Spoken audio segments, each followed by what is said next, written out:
राधे राधे दोस्तों।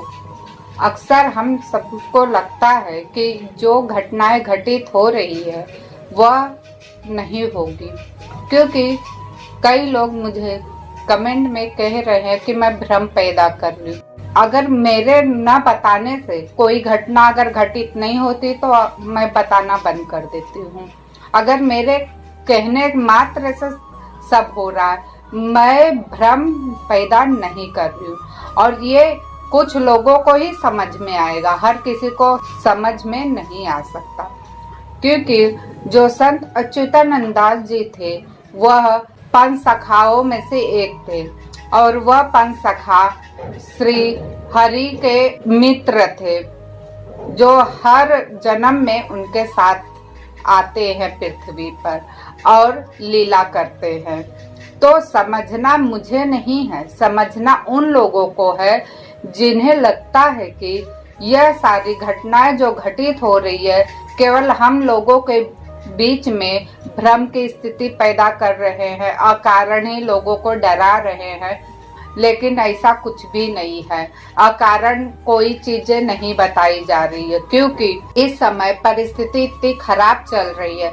ग्लेशियर पिघल रहा है, सभी को पता है। इसमें अब वैज्ञानिक भी रिसर्च करके बता चुके हैं, कई सारी नदियां तैयार हो रही है और तेजी से जब ग्लेशियर पिघलेगा, जो परत होती है चारों तरफ नदियों के यहाँ पे, वो परत अगर हटी, आप सोच नहीं सकते हो कि कितना भयंकर प्रलय आ सकता है।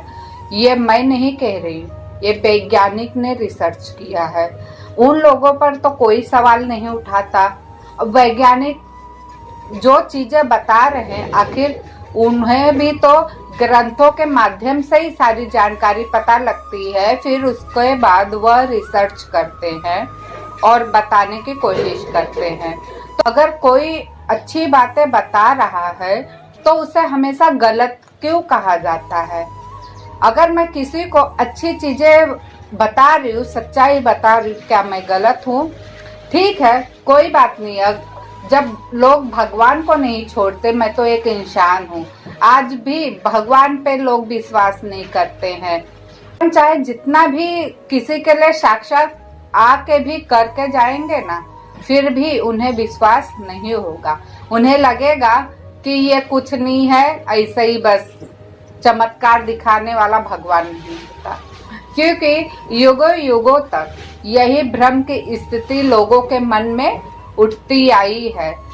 जब श्री कृष्ण द्वापर युग में थे, फिर भी वो मनुष्य रूप में ही थे, कि उन्हें पहचान नहीं पा रहा था।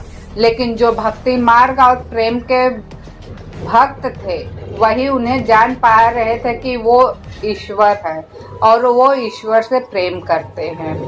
आज इस माहौल में अनेकों प्रकार की घटनाएं घटित हो रही है। हम जाल पैदा किया जा रहा है जो ढोंगी बाबाओं के जरिए। अभी मैंने न्यूज में देखा है कि बाबा, जो ढोंगी बाबा सत्संग कर रहे थे, मैं नाम नहीं बताना चाहूंगी, आप खुद जाकर देख लेना। और उन्होंने कह दिया पब्लिक को कि आप मेरे चरणों की धूल ले लो, उससे आपका भला। अरे भाई, वो भगवान है कि उसके चरणों की धूल लेंगे और लोगों का भला होगा? ये है भ्रम पैदा करना। किसी को सच्चाई बताना भ्रम नहीं होता।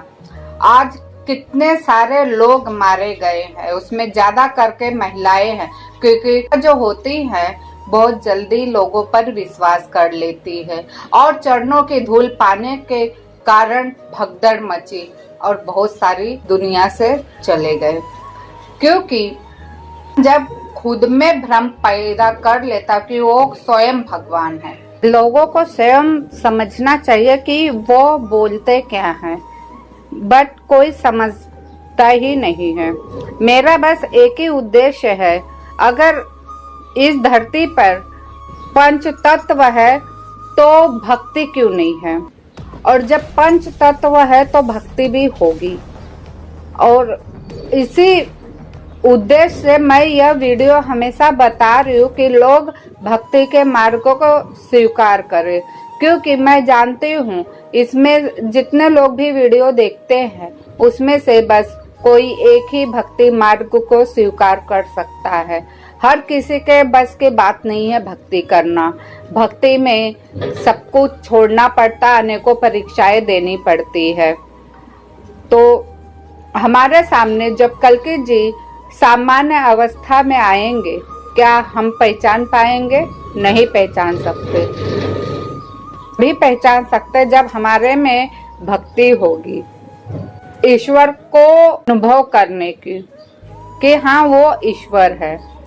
तो अब जानते हैं महाप्रभु कल्कि बाल अवस्था में ही ओडिशा के खंडगिरी में अपना आश्रम स्थापित करके निवास करेंगे।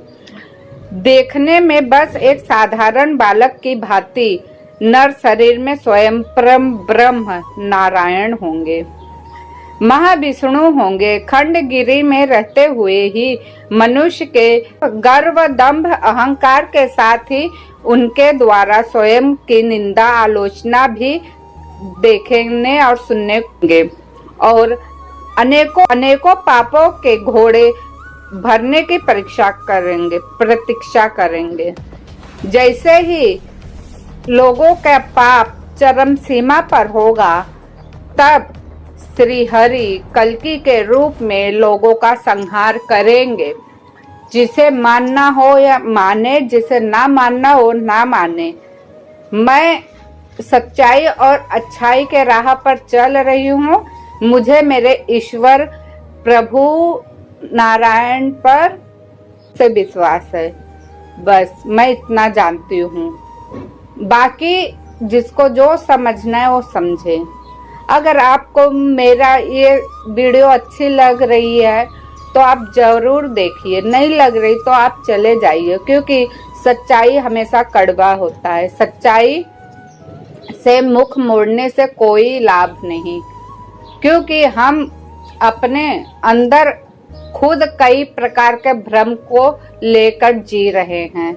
इस 3D दुनिया है, अर्थात 3 घंटे की फिल्म जैसे हम देखते हैं वही चल रहा है। आध्यात्मिक राह पर जो इंसान चलेगा उसे स्वयं समझ में आएगा कि आखिर अच्युतानंद दास जी भक्ति को अपनाने के लिए क्यों कह रहे हैं। क्योंकि भक्ति में ही शक्ति होती है।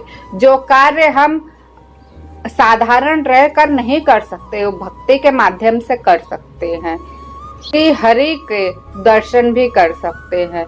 मैं तो उस पल का इंतजार कर रही हूँ कि मेरे सामने मेरे प्रभु आएंगे और मैं उन्हें महसूस करूंगी। बाकी आप लोग के इंटेंशन है, आप क्या सोचते क्या नहीं सोचते मुझे नहीं पता।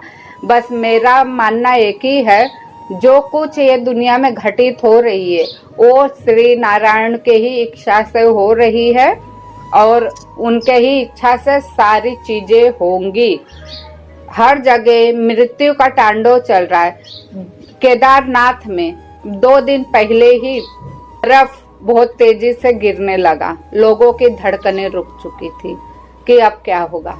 तो देखिए, पाप करने वाले पाप तो करते ही जाएंगे, लेकिन जब उनके पाप का घड़ा भरेगा उसी समय फूटेगा, क्योंकि ईश्वर हमेशा इंतजार करते हैं कि अपने पापों को घड़ा कब मनुष्य भरता है। मनुष्य जिस दिन अपने पाप का घड़ा भरेगा उस दिन उसे दंड मिलेगा, चाहे मैं हो चाहे कोई और हो। मैं तो बस इतना ही इस वीडियो में बताना चाहूंगी।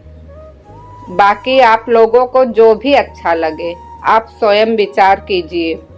मेरा मानना बस एक ही है, अगर ईश्वर की शरण में जो भी गया उसकी नैया पार लग जाएगी। इस वीडियो को मैं अब यहीं समाप्त कर। जिसको भी मेरी ये बातें अच्छी लगी है वो लाइक शेयर सब्सक्राइब अवश्य कीजिए, अपना सुझाव अवश्य दीजिए और मैं इस वीडियो को यहीं समाप्त करूंगी। जय श्री कृष्णा, जय जगन्नाथ, जय पंचसखा।